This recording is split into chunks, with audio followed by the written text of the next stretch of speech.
اب سلطان ایوبی مصر میں نہیں تھے، انہیں یقین تھا کہ سلطان ایوبی کی غیر حاضری میں وہ میدان مار لیں گے۔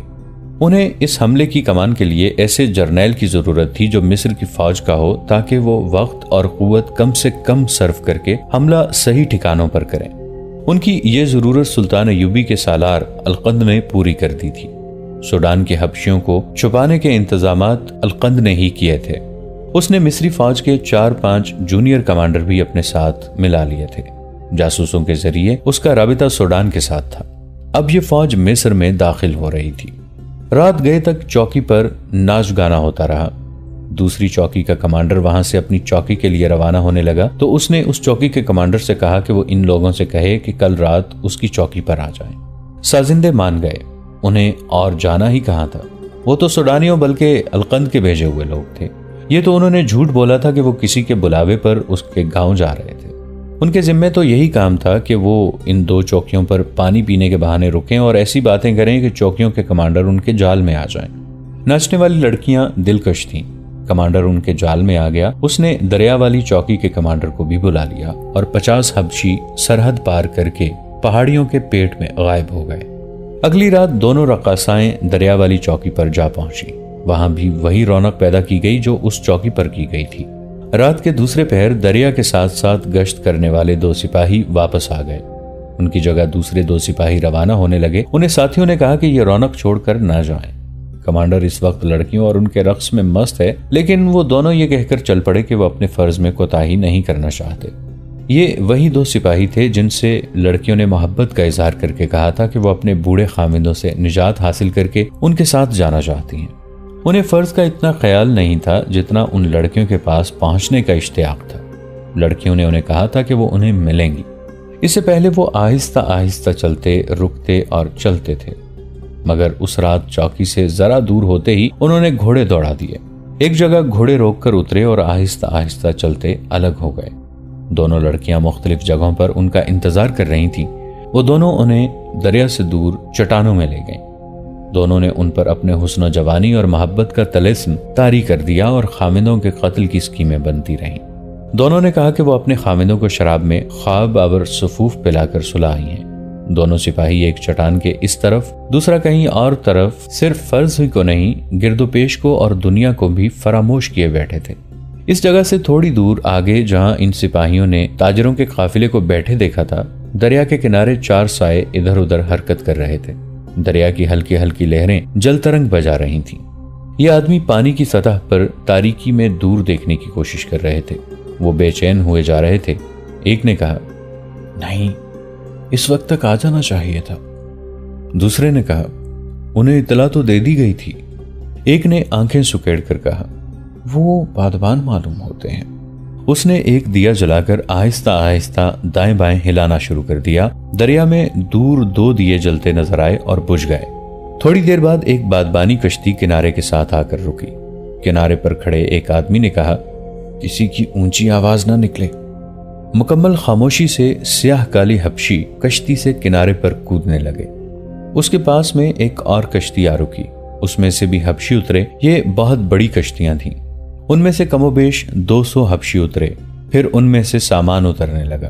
یہ سب جنگی سامان تھا۔ جو ہی کشتیاں خالی ہوئیں، ملاحوں سے کہا گیا کہ بہت تیزی سے کشتیاں واپس لے جائیں۔ ملاحوں نے بادبانوں کے رسے کھینچے، رخ بدلے اور کشتیاں ساحل سے ہٹ کر اندھیرے میں غائب ہو گئیں۔ حبشیوں کی یہ کھیپ بھی چٹانوں میں سے ہوتی ہوئی پہاڑیوں میں گئی اور غائب ہو گئی۔ یہ دونوں سپاہی واپس آئے تو چوکی پر ناچ گانے کی محفل ختم ہو گئی تھی۔ سپاہی اپنے اپنے خیموں کو جا رہے تھے۔ ناچنے گانے والوں کے لیے کمانڈر نے الگ خیمہ لگا دیا تھا۔ اسے ایک لڑکی کچھ زیادہ ہی اچھی لگی۔ وہ چہرے مہرے سے معصوم سی لگتی تھی۔ کمانڈر نے یہ سوچ کر کہ یہ پیشہ ور لوگ ہیں، سازندوں سے کہا کہ اس لڑکی کو وہ اس کے خیمے میں بھیج دیں۔ یہ لوگ دراصل جاسوس اور تخریب کار تھے۔ ان کا مشن ہی یہ تھا کہ ان 2 چوکیوں کو اپنے جال میں الجھائے رکھیں اور ان کے کمانڈروں کو اپنے قبضے میں لینے کی کوشش کریں تاکہ سوڈان سے حبشی فوج مصر میں داخل ہوتی رہے۔ اس کمانڈر نے لڑکی کو اپنے ساتھ رکھنے کی خواہش کا اظہار کیا تو اس کی خواہش پوری کر دی گئی۔ رقاصہ اس کے ساتھ خیمے میں چلی گئی۔ کمانڈر ادھیڑ عمر تھا اور لڑکی نوجوان۔ خیمے میں جا کر لڑکی کی شوخی ختم ہو گئی۔ وہ تو ناچنے کودنے والی اور بڑی ہی پیاری مسکراہٹ سے تماشائیوں کا دل بہلانے والی رقاصہ تھی۔ باہر کی مشعلیں بجھ گئی تھیں۔ خیمے میں دیا جل رہا تھا۔ لڑکی ایک طرف بیٹھ کر کمانڈر کو گہری نظروں سے دیکھنے لگی۔ میں نے کبھی شراب نہیں پی، کمانڈر نے کہا۔ میرے باپ نے کبھی شراب نہیں پی تھی، رقاصہ نے کہا۔ تم نے شراب کا نام کیوں لیا ہے؟ میں نے تو نہیں کہا تھا کہ شراب پیو۔ تم شاید یہ کہنا چاہتے ہو کہ ہمارے پاس شراب بھی ہوگی اور میں لا کر تمہیں پلاؤں گی۔ کہتے ہیں شراب کے بغیر عورت اور عورت کے بغیر شراب بے مزہ اور پھیکی ہوتی ہے، کمانڈر نے مسکرا کر کہا۔ میں شراب کے ذائقے سے واقف نہیں اور میں غیر عورت کی چاشنی سے بھی آشنا نہیں۔ پھر تم اناڑی گنہگار ہو، رقاصہ نے سنجیدگی سے کہا۔ میں تم سے کوئی نقد اجرت نہیں لوں گی، میری ایک بات مان لو تو میں اسی کو ساری رات تمہارے ساتھ گزارنے کی اجرت سمجھوں گی۔ بات یہ ہے کہ گناہ میں وہ چاشنی نہیں جو گناہ نہ کرنے میں ہے۔ تم مرد ہو، اس تنہائی میں جب ایک جوان لڑکی تمہارے پاس ہے، تمہیں میری یہ بات عجیب لگے گی، تم میری بات مانو گے نہیں۔ ذرا غور کرو، تمہارا چہرہ بتا رہا ہے کہ تم نے آج پہلی بار گناہ کا ارادہ کیا ہے۔ رات اتنی سرد ہے مگر تمہارے ماتھے پر مجھے پسینے کے قطرے نظر آ رہے ہیں۔ تم ٹھیک کہہ رہی ہو، ادھیڑ عمر کمانڈر نے کہا۔ ہمیں جب فوجی تربیت دی گئی تھی تو گناہوں سے بچنے کے طریقے بھی بتائے گئے تھے۔ جنگی اور جسمانی تربیت کے ساتھ روحانی اور اخلاقی تربیت بھی شامل ہوتی ہے۔ یہی وجہ ہے کہ سلطان ایوبی 100 سپاہیوں سے 1000 صلیبیوں کو خون میں نہلا دیتا ہے، لیکن ایک کمزور سی لڑکی نے تم سے ہتھیار ڈلوا لیے ہیں، رقاصہ نے کہا۔ تم اتنی لمبی روحانی اور اخلاقی تربیت سے دستبردار ہو گئے ہو۔ کمانڈر پریشان ہو گیا۔ اس نے بے اختیار سا ہو کر کہا، مجھے بالکل یہ امید نہیں تھی کہ تم یہاں کر اس قسم کی باتیں کرو گی۔ میں نے سوچا تھا کہ تنہائی میں آ کر تم شوخ اداؤں اور ناز و انداز سے مجھے دیوانہ بنا دو گی۔ تمہارے ہونٹوں کی وہ مسکراہٹ کہاں ہے جس نے مجھے مجبور کر دیا تھا کہ تمہارے آدمیوں سے تمہاری بھیک مانگو۔ میں تمہارے عوض عربی نسل کے 2 گھوڑے دینے کے لیے تیار ہوں۔ اپنی تلوار دو گے؟ لڑکی نے گردن کو خم دے کر پوچھا۔ اپنی برچی، اپنی ڈھال اور اپنا خنجر بھی دے دو گے؟ ہاں۔ لیکن وہ چپ ہو گیا، بے چینی کے عالم میں بولا، نہیں، سپاہی اپنے ہتھیاروں سے دستبردار نہیں ہوا کرتا۔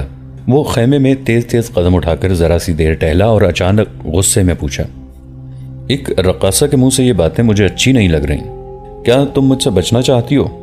کیا تم اس کوشش میں ہو کہ میں تمہارے جسم کو ہاتھ نہ لگاؤں؟ ہاں، رقاصہ نے کہا، میں تم سے اپنا جسم بچانا چاہتی ہوں۔ کیا تم اپنے جسم کو پاک سمجھتی ہو؟ نہیں، رقاصہ نے کہا، میں اپنے جسم کو ناپاک سمجھتی ہوں، میں تمہارے جسم کو ناپاک نہیں کرنا چاہتی۔ کمانڈر کی عقل میں یہ بات نہ پڑی، وہ احمقوں کی طرح منہ کھولے ہوئے رقاصہ کو دیکھنے لگا۔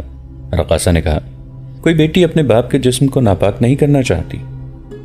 اوہ، کمانڈر نے آہ بھر کر کہا، میں بوڑھا ہوں، تم جوان ہو۔ وہ بیٹھ گیا اور اس نے سر جھکا لیا۔ رقاصہ نے آگے بڑھ کر اس کے گال ہاتھوں میں تھام کر اس کا سر اوپر اٹھایا اور کہا، اتنا مایوس ہونے کی ضرورت نہیں، میں کہیں بھاگ نہیں چلی، تمہیں کوئی دھوکہ نہیں دے رہی۔ اگر تم صرف مرد کے روپ میں رہنا پسند کرتے ہو تو میں رقاصہ اور فاحشہ بنی رہوں گی، پھر میں کہوں گی کہ ایک اور مرد سے واسطہ پڑا تھا جس پر خدا نے لعنت بھیجی تھی۔ میں تمہیں اپنے باپ کے روپ میں دیکھ رہی ہوں۔ میری 1-2 باتیں سن لو، پھر جو جی میں آئے کرنا، میں پتھر بن جاؤں گی، تم اس کے ساتھ کھیلتے رہنا۔ تمہاری بیٹی ہے؟ ایک ہے، کمانڈر نے جواب دیا۔ اس کی عمر کتنی ہے؟ 12 سال۔ اگر تم مر جاؤ اور تمہاری بیوی غربت سے تنگ آ کر تمہاری بیٹی کو ناچنے گانے والوں کے ہاتھ فروخت کر دے تو تمہاری روح کا کیا حشر ہوگا؟ ان صحراؤں میں اور ان پہاڑوں میں بھٹکتی اور چیختی نہیں رہے گی؟ کمانڈر اسے پھٹی پھٹی نظروں سے دیکھنے لگا۔ اس کے ماتھے پر پسینے کے کئی اور قطرے پھوٹ آئے۔ رقاصہ نے اس کی آنکھوں کو گرفتار کر لیا۔ ذرا تصور میں لاؤ، رقاصہ نے کہا، تم مر گئے ہو اور تمہاری بیٹی ایک گنہگار کے ساتھ خیمے میں بیٹھی ہے اور وہ مرد اسے کہہ رہا ہے کہ شراب لاؤ، شراب کے بغیر عورت بے مزہ اور پھیکی ہوتی ہے۔ کمانڈر کے ہونٹ تھرکے، اس نے اچانک گرج کر کہا، نکل جاؤ یہاں سے، فاحشہ بدکار۔ لڑکی نے آہ بھری اور کہا، اگر میرا باپ زندہ ہوتا تو وہ مجھے تمہارے خیمے میں دیکھ کر مجھے اور تمہیں قتل کر دیتا۔ اس کے آنسو نکل آئے۔ کمانڈر اٹھ کر خیمے میں ٹہلنے لگا تھا۔ رقاصہ نے اس کی ذہنی کیفیت اور غصے کو نظر انداز کرتے ہوئے کہا، میں تمہیں بوڑھا جان کر تم سے نفرت نہیں کر رہی، میں نے تو ایسے ضعیف العمر آدمیوں کے خیموں میں بھی راتیں گزار دی ہیں جنہیں عمر نے اندر سے کھوکھلا کر دیا تھا۔ وہ دولت سے اپنی لاشوں میں جان ڈالنا چاہتے تھے۔ دوستو، آج کے لیے اتنا ہی۔